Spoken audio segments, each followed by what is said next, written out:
한 번 생기면 영원히 내 존재를 불안하게 만들 불치의 상처였다. 그런데 그 상처를 어루만질 때마다 감미로운 느낌마저 들었다. 정체가 뭔지 궁금했다. 덧나더라도 좋으니 딱지를 떼고 어떻게 됐는지 들여다보고 싶었다. 하지만 그 상처는 떼어낼 딱지가 없었다. 성석재 장편소설 단 한 번의 연애에서 한 구절을 읽어드렸습니다. 사랑으로 인한 상처는 딱지가 없습니다. 바깥이 아니라 몸 안쪽에서부터 만들어진 상처이기 때문입니다. 안녕하세요. 저는 문장의 소리 DJ 최민석입니다.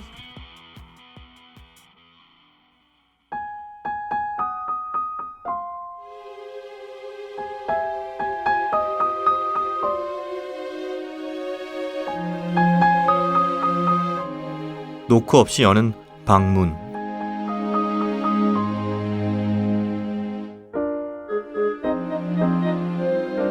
그녀가 출국장으로 들어갔다. 나는 공항 직원들이 사용하는 출입문으로 발걸음을 옮긴다. 직원들이 드나들 때마다 문은 열렸다 닫힌다. 운이 좋으면 그 문을 통해 그녀의 뒷모습을 조금 더 바라볼 수 있다. 공항에는 누구도 머물지 않는다. 공항을 이용하는 사람들은 모두 각자 가야 할 곳이 있고 그녀도 그렇다. 그러나 공항은 외롭지 않다. 이곳에는 끊임없이 사람이 들고 난다. 외로운 것은 아까부터 육각형을 그리고 있는 저 이국의 아이뿐이다. 아이는 종이의 하얀 바닥이 보이지 않을 정도로 육각형을 겹쳐 그리고 있다. 종이는 점점 아이의 피부색을 닮아간다. 공항 밖으로 해가 저물고 있다. 당신도 나도 이곳을 떠나야 한다.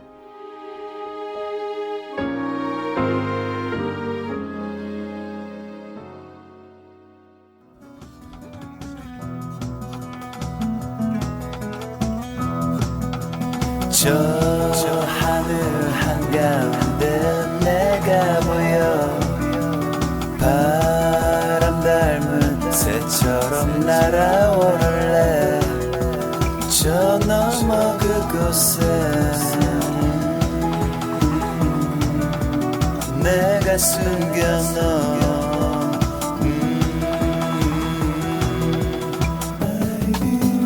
커다란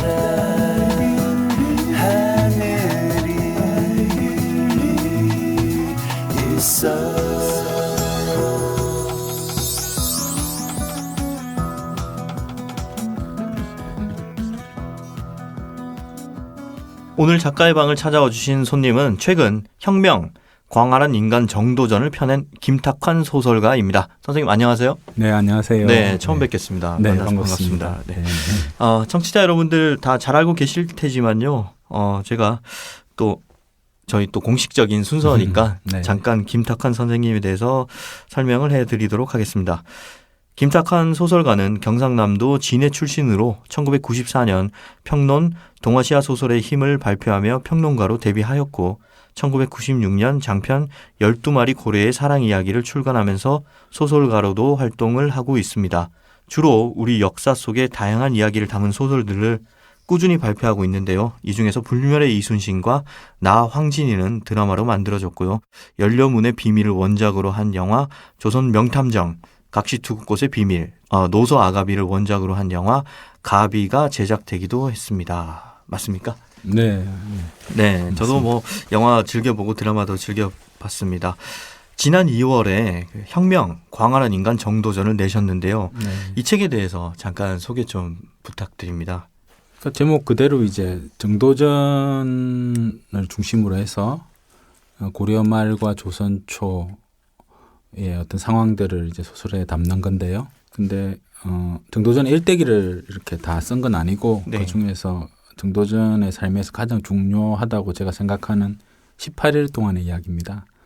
그래서 1392년 3월 17일부터 4월 4일까지 벌어지는 그 18일 동안의 이야기를 역사적인 어떤 문체로 편년체로 이제 이렇게 공식적으로 그날 정치적으로 일어났던 일들을 정리하고요. 그리고 일기체로 이제 정도전의 내면을 이렇게 다루는 그래서 매일매일이 두 가지 서로 다른 어떤 무늬로 이렇게 연결되어서 18일을 구성하는 그런 소설입니다. 네. 네. 이 혁명, 광활한 인간, 정도전. 이걸 어떻게 짧게 부르죠? 그냥 정도전이라고 할까요? 혁명이라고 할까요? 혁명이라고. 혁명. 예. 해주십시오. 혁명이 이제 소설 조선 왕조 실록이라는 형식의 첫 번째 책이잖아요. 네. 그래서 이 소선 조선 왕조 실록이라는 것이 어떠한 의미인지, 그리고 이게 네.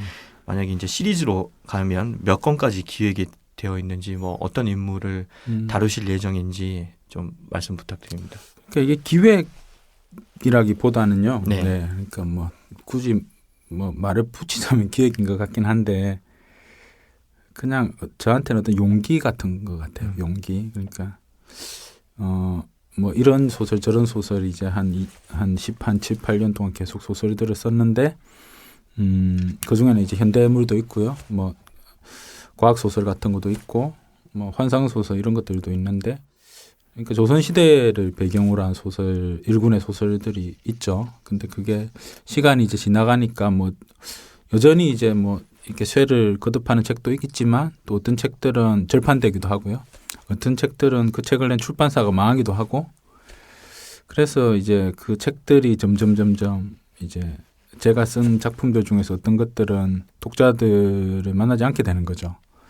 만나지 못하게 되는 거죠. 그런데 그걸 그냥 그건 뭐 책의 운명이니까 그냥 놔두고 나는 계속 앞으로 갈 것인가 아니면 그동안에 썼던 것들을 어떤 다시 이제 리프레시 해가지고 어떤 틀 안에 넣을 것인가 이런 이제 기로에 약간 썼던 것 같은데요. 이건 이제 제가 뭐 이 시리즈를 하겠다라고 작가가 선언해서 될 문제는 아닌 것 같고 그 출판사가 있어야겠죠.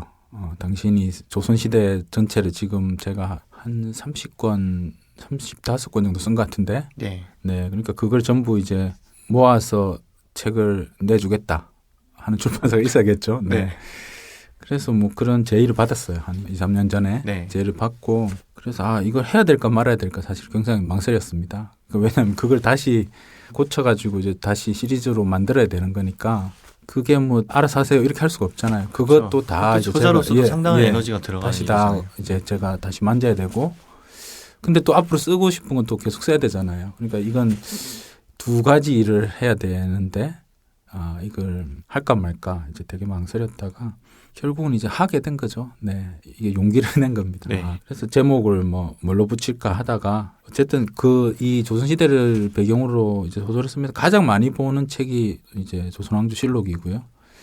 그래서 조선왕조실록이 어쨌든 뭐 여러 가지 약점도 있지만 매일매일을 기록해 놓은 그런 성과물이니까 이것처럼 왕조실록처럼 나도 매일매일 써야지만 되지 않을까 그런 각성도 되고 그래서 이건 사실 그 몇 권을 쓰겠다는 건 없는 거죠. 네, 죽을 때까지 쓰는 겁니다. 네, 죽을 때까지 쓰고 내가 여기까지 쓰고 이제 왕조실록은 끝났다 이렇게 제가 말을 한다고 하더라도 독자들이 찾아내겠죠. 이 인물 아직 안 썼다. 네. 라든지 뭐 그러니까 이건 사실 끝이 없이 계속하는 미완성으로 끝날 수밖에 없는 시리즈를 시작하는 그래서 나에게는 용기다라는 표현이 정말 딱 이해가 되네요. 네, 예, 스스로 결심도 해야 되고 정말 매일 꾸준히 계속 해야 되는 거라서 제 친한 친구들이 만용이다 이렇게 말합니다. 그걸 왜 하냐고. 네. 그러면 아까 하던 정도전 이야기 좀 이어서요. 네. 요즘 서점 가면 소설 코너에 정도전에 관련된 서적 꽤 많이 찾아볼 수 있거든요. 네. 그리고 또 KBS에서 지금 드라마로 조명받고 있죠. 네. 최근에는 뭐 정도전 신드롬이다 이런 말까지도 등장할 정도인데 네. 이런 현상 어떻게 보시는지, 그러니까 왜 무엇 때문에 요즘 시대의 사람들이 정도전에 대해서 열광한다고 생각하시는가요? 쉽게 이야기하면 그냥 살기가 힘들어서 그런 것 같아요. 네, 살기가 너무 힘들고 근데 그게 그냥 열심히 일하면 어떤 삶이 이렇게 개선되는 그런 차원이 아니고 이게 이제 사회 구조적으로 이게 벌써 틀이 딱 이렇게 갖춰져 있어가지고 이게 아무리 노력해도 뭔가 여러 가지 문제 속에서 불행해지니까 고통받고 그 슬픔을 느끼게 되고 이렇게 되니까 왜 그럴까 생각을 하겠죠. 왜 그럴까 생각을 하고 그 속에서 이제 그런 어떤 여러 가지 문제점들을 훌륭하게 이렇게 극복해냈던 그러니까 사실 희망이 없는 상황에서 희망을 찾고 있는 게 아닐까. 그래서 고려말이 가지고 있는 가장 큰 문제들, 여러 가지 문제가 있었지만 가장 큰 문제가 이 공적인 영역이 사라지고 모든 것들을 이 사적으로 이렇게 취하게 되는, 그래서 여러 가지 문제들이 생기거든요. 그게 마치 이제 지금 우리나라 현실하고 똑같은 거죠. 사회는 엄청나게 부패하고 관리들은 뭐 백성들이 뭐 죽든지 말든지 자기 이속만 차리는 그런 속에서 이제 불행과 슬픔들이 막 가득 차 있는 그런 상황들인 것 같아요. 그래서 그 고려 말에 어떤 분들은 이제 어떤 학자는 지금 상황이 구한말과 비슷하다, 개화기랑 비슷하다고 이야기를 하시던데, 제가 보기에는 물론 개화기랑도 비슷한 부분이 있지만 더 이제 처참하지 않은가, 더 이제 어떤 절망적인 상황이 아닐까. 그래 고려말과 오히려 비슷한 부분이 많고요. 그래서 그 속에서 그 패러다임을 뛰어넘어서 새로운 어떤 전환을 혁명적으로 이렇게 이뤄냈던 인물이 정도전이니까, 사실 정도전 같은 인물 지도자가 나오기를 원하는 게 아닐까. 네. 그런 생각을 하고 있습니다. 그렇죠. 뭐 과거에 대한 우리의 그런 향수 혹은 뭐 갈증 같은 거는 현 시대에 대한 목마름을 반영하는 거니까요. 네. 네. 그리고 또 한 인터뷰에서 이런 말씀해 주셨어요. 시를 좋아했지만 선배의 꾀임에 빠져서 고전 문학을 전공했다. 네. 평론가로 등단했지만 소설가를 꿈꿨다. 네. 네, 그 맞습니다. 자세한 내막을 좀 알고 싶은데요. 예. 뭐 20대 때 이야기죠. 20대 때 이제 시를 좀 열심히 썼었던 시절이 있고요. 그때 같이 시를 썼던 친구들이 이제 뭐 진은영 시인이나 네. 네, 이성미 시인이나 이런 분들하고 같이 시를 썼었고, 그 친구들 아직도 이제 내가 시인이 안 되고 소설가가 된 걸 굉장히 안타까워해요. 예. 근데 이제 뭐 시인이 되는 것도 사실 숙명인 것 같고, 네. 소설가가 되는 것도 숙명이 아닐까 그런 생각이 들고, 그래서 사실은 이제 대학원에 가서 시를 계속 공부하고 시를 쓰고 그런 생각들을 하고 있었는데, 제가 그때 어떤 선배하고 굉장히 친하게 지냈는데요. 그 선배가 이제 이렇게 좁게 이렇게 뭐 시 이렇게 정하고 좁게 들어가지 말고, 이렇게 문학이라는 건 굉장히 넓은 거잖아요. 광활한 진짜 넓은 거니까 좀 이렇게 넓게 공부를 하는 게 어떻겠느냐. 예, 그러니까 뭐 근대 이후로 100년 이렇게만 공부하지 말고 한 4, 5천 년 정도를 공부를 4, 5천 년. 네, 네. 뭐 고전을 하면 네. 신화 시대부터 소설까지 전부 다 이렇게 쫙 하는 거니까요. 근데 이제 대학교 3, 4학년 때 어린 나이니까 솔깃했던 것 같아요. 이제 지금 생각해 보면 그게 너무너무 힘들거든요. 너무 힘들고 그게 사실 그 전체를 아우른다는 건 거의 그건 진짜 몇몇 선생님들만 할 수 있는 일이고. 예. 근데 그때는 이제 그래 볼까? 예, 그런 생각을 해서 이제 제가 고전 소설을 전공하게 됐죠. 예. 그러니까 정말 고전 소설의 향로로 접어들게 한 이 선배님은 지금 뭐 하고 계신가요? 지금 이제 계속 공부하고 계시죠. 아, 그렇군요. 네, 지금 이제 유준필 선생이라고요. 네. 네, 지금 인하대학교에서 이제 연구 교수님으로 계시고 강의하고 계시고. 네, 네. 그리고 여전히 이제 이 선배는 그 한국 국문학사 전공자거든요. 그래서 뭐 일본과 중국과 한국을 아우르는 아주 중요한 저작들을 계속 내고 있습니다. 네. 그냥 가정일 뿐인데요. 재미로 여쭤보는 질문인데, 만일 과거로 그때 네. 그 시절로 돌아가서 그 선배를 만나지 않았다면 네. 혹시 시를 선택하실 생각인가요? 어쨌든 뭐 시인이 됐을지는 모르지만 이제 시를 열심히 더 썼을 것 같긴 해요. 몇 년 더. 네.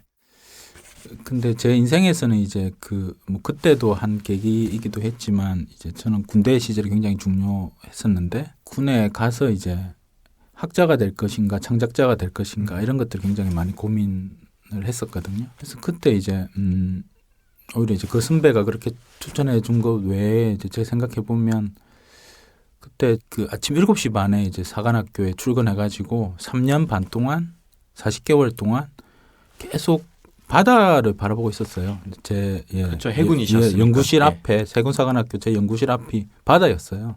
그래서 그 바다를 하염없이 바라보다가 그건 작가가 된 것 같아요. 네, 그러니까 내려갈 때는 연구자였는데 올라올 때는 이제 어쨌든 소설가든 뭐든 어쨌든 창작자가 돼서 올라온 거죠. 네. 그러니까 이제 바다를 계속 보시다가 이제 이순신 이야기도 나오게 되고. 맞습니다. 네. 네. 아침에 이렇게 출근하면 그 바다 앞에 거북선이 한 척 항상 있었어요. 그게 이제 생도들이 타고 나가는 거죠. 네, 그러니까 아침에 좀 일찍 출근하면 거북선 안에 항상 들어갔었어요. 아, 실제로 거북선을 보시면서 그렇죠. 거기 이제 이순신 장군 누워 있는 그 대장방에 저도 아침에 네. 이제 아무도 없으니까 그냥 이게 누워가지고 이 생각 저 생각 네. 많이 했었거든요. 그러니까 이제 뭐 그런 것들이 다 불멸의 이순신을 쓰는데 도움이 됐죠. 네. 선생님께서 지금 15년 동안 거의 뭐 40편 이상의 장편 소설을 펴내셨는데요. 네. 상당히 쉽지 않은 양인데 이 같은 에너지는 어디서 나오는 건가요? 일단은 뭐 서울에 살지 않아서 그런 것 같아요. 네. 그러니까 그게 소설가가 돼야겠다 이렇게 생각하고 나서 어떤 소설가가 될까를 생각했거든요. 네. 그래서 제가 이제 정한 몇 가지 원칙이 있었어요. 어떤 원칙이냐면 나는 어쨌든 단행본을 내는 작가가 되고 싶다. 네. 예. 그러니까 개간지, 청탁 이런 거 안 받겠다. 예. 네. 그래서 개간지를 중심으로 해서 이렇게 평론가들이 많이 모이고 네. 그런 데 가서 술 먹고 예. 그래서 비평을 좀 받고 그래서 이렇게 커 나가는 그런 어떤 길의 작가가 되지 않고 네. 난 장편을 써가지고 이렇게 던지는 네. 네, 그런 작가가 돼야겠다라고 생각했고요. 그래서 이제 두루마리 시간이 필요했던 거죠. 박정리 선생이 말하는 네. 두루마리의 예, 시간. 두루마리 예. 아주 긴 시간 있잖아요. 처음과 끝을 자기가 정하는 시간. 네. 근데 서울에서는 그게 불가능했을 것 같아요. 제 귀가 얇으니까 작가들은 귀가 얇잖아요. 그러니까 제가 이렇게 네. 굳은 결심을 한다고 하더라도 비평가들 친구들 네. 가까이 있으면 전화해서 술 먹고 이러면 네. 달라졌을 건데 그래서 제가 이제 그 불멸의 순신 그 책을 내고 그 논산에 있는 어느 대학교에 이제 교수로 내려가게 됐어요. 예. 그리고 그 대전권에 한 10년 정도 머물렀는데 너무 좋았어요. 왜냐하면 아는 사람이 아무도 없으니까. 네. 그래서 계속 소설만 썼어요. 소설만. 네. 그걸 이제 매일매일 이제 얼마나 썼는지를 계속 기록해냈는데 그 다이어리를 제가 한 13년쯤 쓰고 나서 보니까 작게는 이제 1년에 한 5,000매, 많게는 한 10,000매 정도를 썼더라고요. 그리고 계절마다 이제 계속 한 권씩을 이렇게 계속 냈던. 그러니까 약간 미쳐 있었던 상태가 아닐까. 네. 진짜 아니 네. 제가 뭐 그렇다고 말씀드리긴 뭐하지만 진짜 말씀하신 대로 그런 미쳐 있다는 정도의 그런 표현이 있을 정도의 열정이 아니고서는 5,000매, 10,000매를 1년에 쓰기가 정말 어렵거든요. 그 소설이 나오고 이렇게 딱 맞더라고요. 네. 그러니까 제가 계속 이렇게 주저주저 하면서 있잖아요. 그러니까 어렸을 때부터 이제 책을 좋아했으니까 책을 많이 읽고 막 그랬는데 그러니까 과연 내가 글을 쓰는 자로 살아가고 싶긴 한데 나에게 이제 논문 같은 걸 쓰는 학자가 맞을까? 비평을 쓰는 비평가가 맞을까? 시인이 맞을까? 이렇게 계속 주저주저 하면서 20대를 보냈던 것 같아요. 그러니까 20대 후반에 가서 이제 거의 30살 가까이 됐어야 이제 소설이라는 것들을 쓰기 시작했고 그게 딱 맞으니까 그냥 그 안으로 그냥 이렇게 쑥 들어가 버렸던 게 아닐까? 그래서 계속 이렇게 써가지고 서울을 향해서 계속 책들을 이렇게 던졌던데 예, 던지고 정신 차려 보니까 이제 40살쯤 돼 있었어요. 네. 지금도 그러면 그 말씀하신 대전권 그쪽에서 살고 계시는 거죠? 아니요, 지금 이제 서울로 올라왔죠. 이제 근데 그렇군요. 그게 저는 굉장히 이기적으로 살았어요. 그러니까 그게 이기적으로 산다는 게 뭐냐면 교수 생활을 한 거죠. 예. 예. 그러니까 교수 생활을 한다는 것 자체는 처음부터 전업을 하는 그런 소설가들도 있지만 저는 이제 그럴 용기는 없었고 저는 이제 결혼했고 애도 있었거든요. 그래서 이제 소설을 열심히 쓰고 장편 소설을 쓰는데 어쨌든 생활비를 벌어야 되니까 예. 거기에서 가장 좋은 직업이 어쨌든 교수였던 것 같아요. 네. 그래서 교수 생활을 하면서 이제 오전에 계속 이제 소설을 쓰고요. 수업은 다 오후에 하고. 네. 그러니까 학생들이 지금도 그렇지만 뭐 애들이 밤에 술 먹고 아침에 학교 잘 안 오잖아요. 예. 교수들은 주로 이제 오후에 찾고 이러니까 그러니까 제가 군대에 있을 때부터 소설을 쓰기 시작했으니까 이제 아침에 글 쓰는 습관이 딱 이렇게 잡혀 있었던 거죠. 그래서 그걸 계속 이렇게 이어가지고 이렇게 한 10년 가까이 소설을 썼고 근데 이제 문득 그런 생각이 들더라고요. 근데 이렇게 막 많이 쓰는 게 사실 문제가 아니고 네. 뭔가 이제 마스터피스를 써야 되잖아요. 제대로 정신을 차리고 이렇게 좀 더 집중해서 이렇게 작업을 하는 게 굉장히 중요한데 근데 생각해 보니까 이렇게 집중해서 이렇게 작업을 하는데 가장 방해가 되는 게 뭐냐? 술이죠. 그러니까 뭘 던지면 예. 가장 더 집중할 수 있을까? 생각해 보니까 그게 교육자로서 길을 포기하는 거더라고요. 근데 어쨌든 그게 절반을 쏟아야 되니까 교육자로서의 삶을. 그래서 그걸 이렇게 던지고 던진 지 한 5, 6년 된 거죠. 그러고 이제 서울로 서울로 올라와서 다시 예. 전업 작가의 길로 그렇습니다. 하시게 된 거죠. 저도 그 책을 읽어봤거든요. 창작론. 거기서 보니까 그 뭐 발자크랑 이렇게 다 네네. 인용하시면서 저도 소설을 쓰기로 결심하고 술자리에 나가지 않기로 했다는 그 대목에 저 예. 깊이 감명받고 아 그래 나도 이렇게 해야겠다라고 하면서 저도 썼는데 그 네. 기억이 새삼 나네요. 창작론 얘기하면서 또 뭐 한때 또 교육하시기도 하셨고 해서 여쭈는 네. 건데 그 김탁환의 쉐이크 이 책이 이야기를 만드는 방법에 대한 책이잖아요. 예. 그러니까 소설은 혹시 그 훈련을 통해서 발전할 수 있다고 믿으시는지요? 만약 그렇다면 소설을 꿈꾸는 그 뭐 학생뿐만 아니라 모든 사람에게 하시고 싶은 말씀이 있다면 한 말씀 네. 부탁드립니다. 그러니까 저는 그런 생각을 가지고 있습니다. 그러니까 소설가가 될 사람만 소설 쓰는 법을 배워야 되는 게 아니고 모든 인간은 다 소설 쓰는 법을 배워야 될 것 같아요. 그러니까 자기의 삶을 자기의 어떤 기억을 기록하는 것 있죠. 네. 예, 어떤 식으로 기록할 것인가. 네. 그러니까 살아가는 건 다 살아가는 거죠. 예, 누구나 다 삶을 이렇게 살아가는 건데 자기의 살아온 삶 이런 것들을 어떻게 자기에게 다시 이제 의미 부여를 할 것인가. 이건 굉장히 중요한 부분인 것 같고요. 근데 그것도 이제 여러 가지 방법이 있는데 그러니까 뭐 그 춤으로 이렇게 뭐 표현할 수도 있는 거고요, 사실. 노래로 표현할 수도 있는 거고.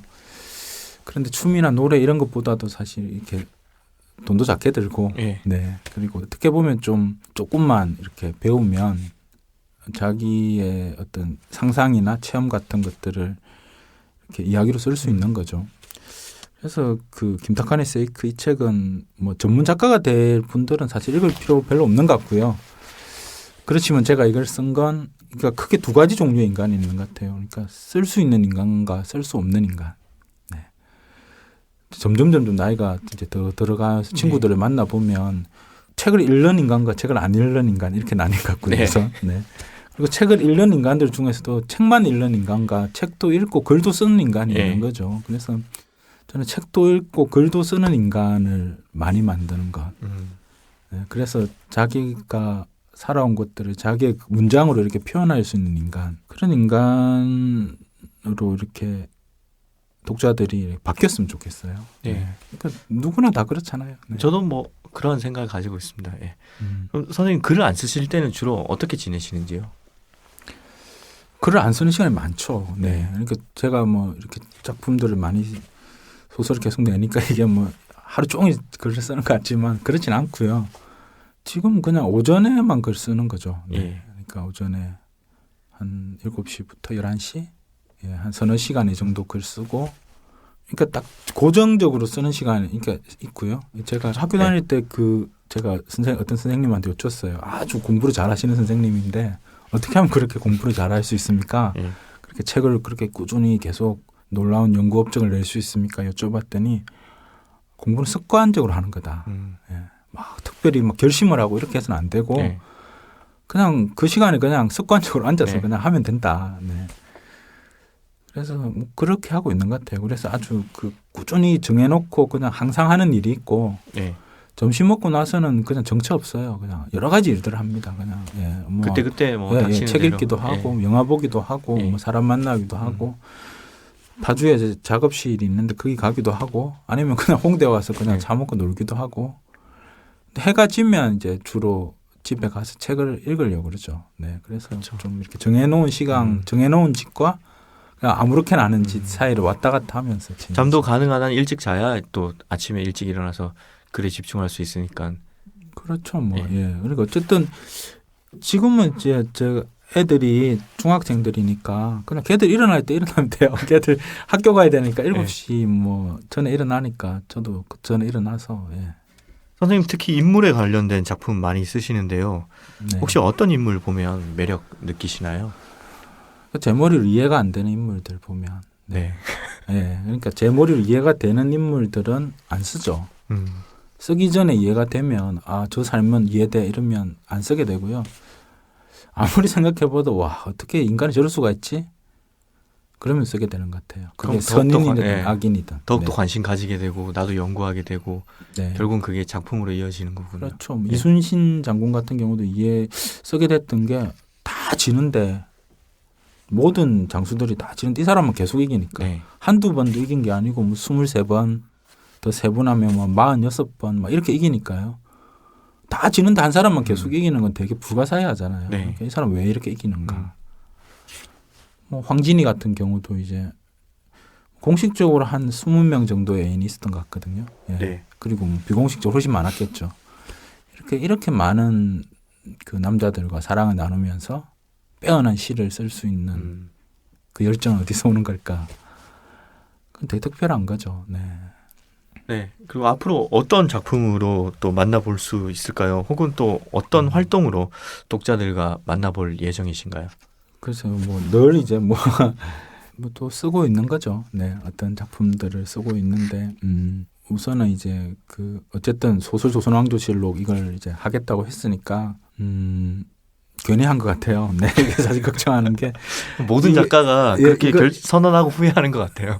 계속 전화 오니까 이 다음 거 뭐 그러니까 이런 항상 그런 문제가 있잖아요. 작가는 쓰는데 2년 걸리는데 독자는 읽는데 이틀 걸리잖아요. 네. 그러니까 이틀 뒤에 전화하는 거죠. 그 다음 거 언제 나오냐. 네. 그러면 작가에게는 2년이 필요한데 이 사람은 이제 독자들은 힘든 거죠. 네. 기다리는 게. 그래서 이제 어쨌든 이 시리즈에 맞춰서 이 순서대로 쓰지는 않을 거고요. 네. 좀 제가 조선 시대에 꼭 쓰고 싶은 인물들 꼽아보니까 한 10명 정도 되는 것 같더라고요. 그러니까 2년에 한 명씩 써도 뭐 한 20년 걸리는 거죠. 네. 20년. 예. 그래서 이게 앞으로 여생의 초점이 거기에 맞춰질 아니, 수도 그러니까 그게 있겠네요. 정치 없이 이제 예. 그건 그렇게 가는 거고요. 근데 뭐 그것만 쓰고 있지는 그럴 못할 수는 없는 거니까. 거고, 예. 네, 네. 어쨌든 그게 큰 조선 시대에 대한 관심인 거고 그 당대에 대한 관심도 꾸준히 있는 거니까요. 그러니까 현대 지금 살고 있는 이곳에 관해서도 이제 소설 작업들, 네. 뭐 좀 능력이 되면 시나리오 작업들 뭐 이런 네. 것들을 해야죠. 네. 네, 어느덧 시간이 다 돼서 마지막으로 저희 문장의 소리 청취자 여러분들께 한 말씀 부탁드립니다. 네, 오늘 즐거운 시간이었고요. 네. 열심히 쓰겠습니다. 네, 감사합니다. 네. 지금까지처럼만 활동하신다면 작가님의 작품 또 금방 만나볼 수 있을 것 같다는 생각이 드는데요. 기대 많이 하고 기다리겠습니다. 오늘 나와주셔서 감사합니다. 조심해서 들어가십시오. 네, 감사합니다. 네, 고맙습니다.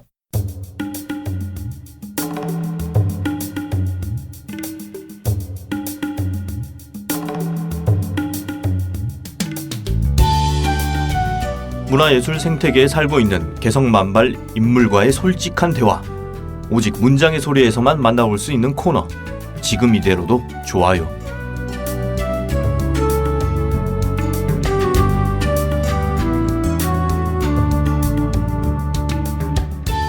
네, 지난주에 이어 가야금 연주자 김지연님 오늘도 자리에 함께 해주셨습니다.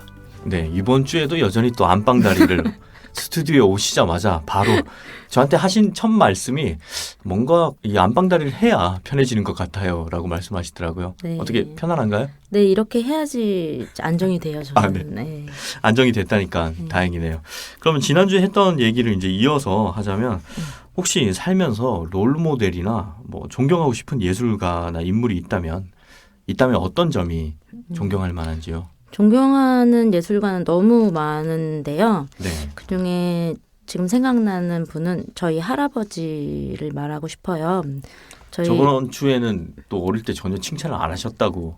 아니, 그거랑 상관없고 네. 이제 저희 외할아버지가 이제 음악 교육자면서 동요 작곡가셨는데 저는 이제 제가 음악적인 게 뭔가 재능이 있다면 할아버지한테 영향을 가장 많이 받았을 거라고 생각을 해요. 그런데 이제 제 기억 속에 할아버지는 항상 피아노 앞에서 오선보를 이제 놓고 이제 뭐를 쳐보시고 맨날 썼다 지웠다를 반복하시고 그런 모습이 거의 다고 그게 아니면 저 손을 잡고 항상 뭐 그 숲을 걸어 다니시고 그리고 또 어느 날은 이제 짐을 싸서 강연을 저를 데리고 다니셨어요. 네. 작곡자들에게 강의를 다니실 때마다 그런 것들 근데 그때 연세가 한 70 그때 가까이 되셨을 텐데 그때까지 식지 않는 열정을 갖고 계셨다는 게 제가 이제 음악을 해 보니까 되게 어떻게 그랬을까 이제 그런 것들을 나눠보고 싶은 거예요. 대화를. 그런 것도 되게 존경스럽고 되게 궁금하고 닮고 싶고 그래요. 네. 그런 것들이. 근데 주변에 그 동료를 작곡하시는 분들이 많았네요. 할아버지도 그렇고 또 지금 또 동시 같은 형태로 또 작사도 하시고 그러잖아요. 동시는 제가 네. 이제 수준이 더 깊게 안 되니까 동시라고 한 거라고. 스스로 동시라고 네. 예, 표현하신 거군요. 네. 혹시 또 다른 예술가나 인물도 있나요? 그 롤 모델은 지금 생각하는 건 밤삼킴별이라는 그 카페를 운영하고 있는 언니가 있는데 그 여행 사진 작가예요. 그리고 홍대에 밤삼킴별이라는 카페를 운영하는 언니인데 여러 가지로 제가 닮고 싶어하는 언니예요. 자기 일도 멋있게 하고 그리고 카페를 운영을 하는 것도 제가 닮고 싶고 뭐 갖고 싶은 카페이기도 하고 인수하고 싶은? 네. 그렇기도 하고 그리고 부엉이를 모아요 언니는. 그래서 부엉이 방이 있어요 카페에. 저는 코끼리를 모으거든요. 그래서 코끼리 방을 갖고 뭐 싶기도 하고 여러 인형? 가지. 인형이나 장난감. 네, 여러 가지를. 예. 근데 여러 가지가 이제 저랑 뭐 감성도 저랑 맞고 여러 가지가 닮고 싶지만 제일 닮고 싶은 건 항상 긍정적이고 밝아요. 그래서 언니는 항상 걱정이 없는 줄 알았는데 언니도 여러 가지 사연들도 있고 많은 그런 일들이 있는데도 그렇게 꿋꿋하게 지내는 거더라고요. 아이들도 이쁘게 키우고 친구 같은 아내이면서 자기 일도 그렇게 멋있게 하고 무엇보다도 작은 것에 큰 행복을 느낄 줄 아는 그런 그리고 또 예쁜 마음 그런 것들이 너무 닮고 싶어요. 그런 마음이. 뭐 그러니까 그 인간으로서의 롤 모델 같은 네. 그런 거네요. 네. 예. 들어보니까 굉장히 저도 만나보고 싶은 분이신데 결혼을 하셨다니까 네. 그냥 접는 걸로. 최근에 혹시 짜증난 일이 있었습니까? 예, 제가 원래 가을을 타는 앤데 네. 요즘은 봄을 좀 타나 봐요. 자주 설레어요. 그래가지고 좀 안 그래도 될 장소나 뭐 어려운 자리에서도 자꾸 설레어서 웃고 있거나 좀 그래요. 그래서 교수님을 만나거나 좀 진지해야 될 자리에서도 좀 희죽희죽 웃고 있거나 네. 그래서 짜증나는 일이라기보다 곤란한 경우가 좀 있어요. 요즘에. 그래서 좀 자중해야 될 것 같고. 오늘은 스튜디오 오셔서 전혀 웃지 않고 예. 이제 처음으로 웃으셨네요. 예. 설레이지 않네요. 오늘은. 요즘은 누가 이름만 불러줘도 그렇게 설렌다고 그러면서 네. 저희가 녹음하면서 계속 이제 김지연 연주자님, 김지연 씨 여러 번 불렀는데 그때마다 표정이 굉장히 뭐랄까 변화가 없는 가운데 저희가 녹음을 하고 있습니다. 혹시 계획한 일 중에 가장 기억에 남는 실패나 시도하지 못했던 것이 있다면요? 대통령상이 제가 계획한 일 중에 가장 기억에 남는 실패인데요. 네, 이 어떤 대통령상이죠? 제가 이제 무슨 경호 대통령상 이런 건 아니잖아요. 가야금으로 받을 네. 수 있는 가장 큰 상이 네. 대통령상인데 제가 본선에 2명이 올라갔을 때가 있었어요. 그래서 그 2명 중 1명으로 올라간 네. 거예요. 네. 그래서 이제 어쩌면 내가 될지도 모른다는 생각을 하게 된 거예요. 여기서 조금만 더 솔직하게 얘기하면 제가 될 거라고 생각을 했어요. 네. 사실은. 그래가지고 너무 두근거린 거예요. 막 그리고 떨리고 욕심을 너무 부려가지고 그래서 대통령상은 내 거다. 내가 될 것 같다. 이런 생각을 하면서 계속 욕심사납게 산조를 처음부터 끝까지 탄 거예요.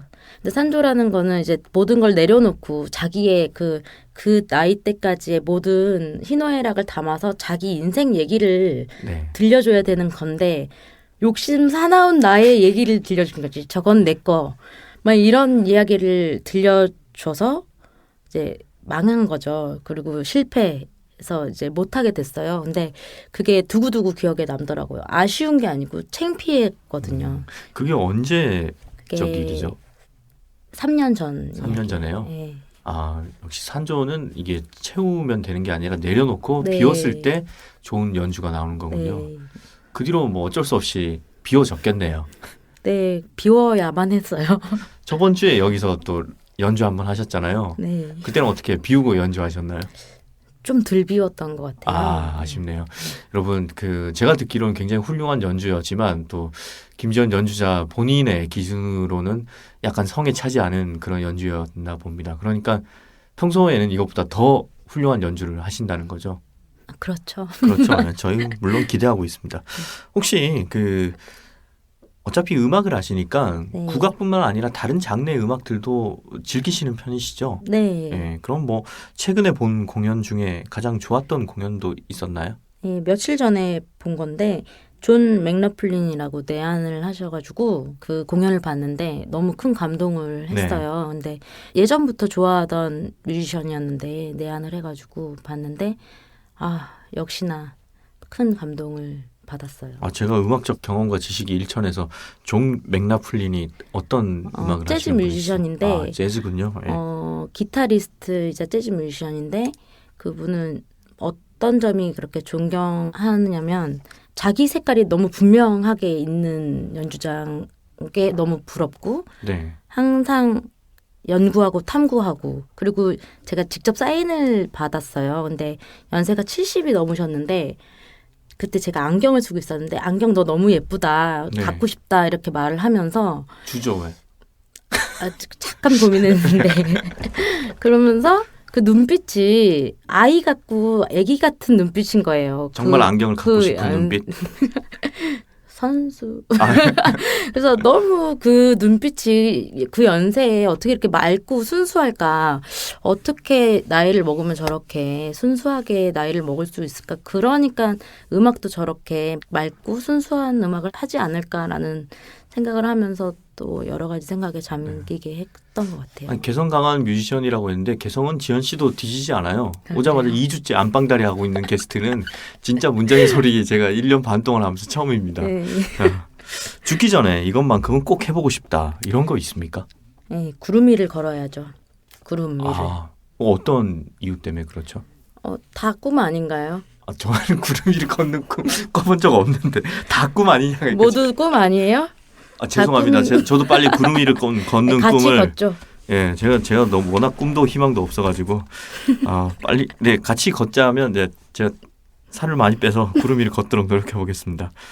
이게 어느덧 우리 이대로도 좋아요의 공식 질문처럼 됐는데 당황스러울지 모르겠지만 아무튼 여쭙겠습니다. 만일 투명인간, 순간이동, 로또 복권 이 세 가지 중에 한 가지가 가능하다면 뭘 선택하시겠습니까? 모두 포기. 그래요? 네. 왜죠? 지금 이대로도 좋아요. 지금 이대로도 좋아요? 네. 지금 이대로도 좋아요 세 번째 게스트만에 가장 지금 이대로도 만족하는 분이 나오셨네요. 이게 굉장한 거잖아요. 이 네. 모든 투명인간도 그렇고 순간이동도 로또 복권도 이게 굉장한 능력이기 때문에 아니요, 구름 위를 걷는 것보다 약한 거예요. 이건 제 꿈이고 네. 그래서 이 능력을 가지면 제 인생이 뭔가는 변할 것 같아요. 근데 전 지금이 좋은데 변하고 싶지 않아요. 그렇군요. 그럼 혹시 앞으로의 계획이 있다면? 앞으로는 이쯤에서 가야금을 그 공연을 네. 계속 잘 이끌어 나갈 거고요. 그리고 호나 그 활동도 열심히 할 계획이고 그리고 올해는 라라비로 작품 전시회를 올해 안에 하는 게 목표예요. 그래서 제가 2년 동안 독일 생활을 했었는데 그때 썼던 글이랑 그림을 모아서 전시를 그리워서 한 낙서라는 제목으로 전시를 할 계획에 있어요. 올해는 그 세 가지가 가장 큰 계획에 있어요. 듣기만 해도 올 한 해 굉장히 왕성하게 활동하시면서 분주한 시간 보내실 것 같습니다. 저뿐만 아니라 또 문장의 소리 청취자들도 김지연 씨를 이렇게 또 알게 되었으니까요. 관심 가지고 또 많은 활동 응원하리라 생각합니다. 저희가 아쉽지만 벌써 또 김지연님을 보내드릴 시간이 되었습니다. 덕분에 국악에 대해서 조금은 더 가까이 다가갈 수 있지 않았나 싶습니다. 앞으로 왕성한 활동 기대하면서 응원하도록 하겠습니다. 2주 동안 자리 함께해 주셔서 감사합니다. 감사합니다.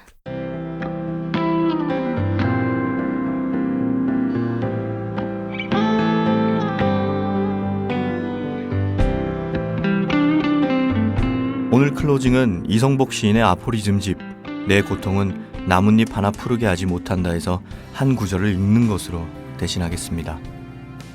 한 사람의 상처는 모든 사람의 상처다. 많은 사람들이 가족의 품으로 돌아갔다는 소식을 기원합니다. 저는 다음 시간에 뵙겠습니다.